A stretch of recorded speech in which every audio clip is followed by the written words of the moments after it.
حضرت ابو ہریرہ رضی اللہ تعالیٰ سے مروی ہے،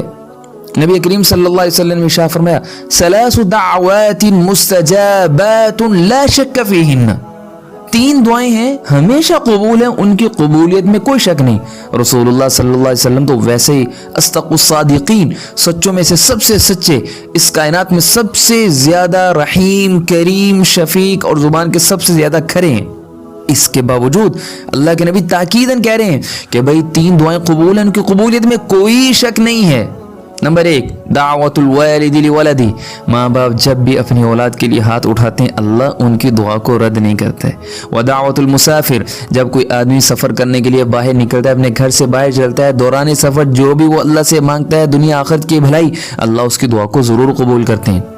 وہ دعوت المظلوم، اگر کسی پہ زیادتی ہو گئی، اس نے صبر کیا، وہ مظلوم اللہ سے جب مانگتا ہے تو لیس بینہ و بین اللہ حجاب، اللہ کے نبی نے ارشاد فرمایا مظلوم کی بد دعا میں یا مظلوم کی دعا میں اور اللہ کے درمیان میں کوئی پردہ نہیں ہوتا ہے۔ اللہ کہتے ہیں میری عزت اور جلال کی قسم میں تمہاری ضرور مدد کروں گا، چاہے تھوڑے وقت کے بعد ہی کیوں نہ کروں۔